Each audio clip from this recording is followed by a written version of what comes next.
ఇది ఒక కొత్త రకమైన రెసిపీ. రాగులు నానబెట్టుకొని 1 కప్పు రాగులు, 1 కప్పు పెసరపప్పు వీటిని నానబెట్టుకోవాలి. ఒక రోజంతా నానబెట్టిన తర్వాత పెసరపప్పు వేయించుకొని దీన్ని వండుకొని తింటే చలవ చేస్తుంది. నేను వంట చేసేటప్పుడు మీకు చూపిస్తాను కదా. 1 గ్లాసున్నర వాటర్ పెట్టుకోవాలి. పెసరపప్పు వేయించి ఉడకబెట్టుకోవాలి. ఇలా ఉడకబెట్టుకుని దీనిలో వేసుకోవాలి. కప్పు రాగులు, కప్పు పెసరపప్పు,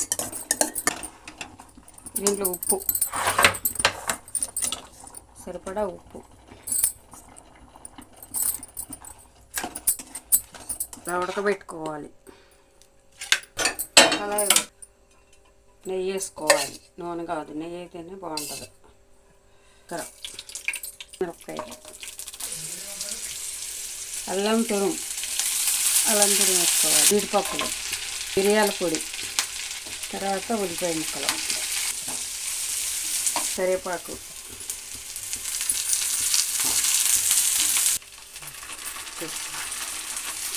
తాలింపులో ఉడకబెట్టిన గుజ్జుని వేసుకోవాలి.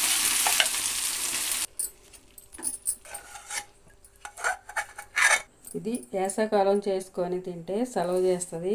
డైలీ తినొచ్చు. ఉదయం పూట రాగులని నానబెట్టుకొని పెసరపప్పు రాగులతోటి చేసుకోవాలి. చలవ చేస్తుంది. ఈ రెసిపీ తింటే రోజు ఒక్కసారి తిన్నా వదిలిపెట్టరు.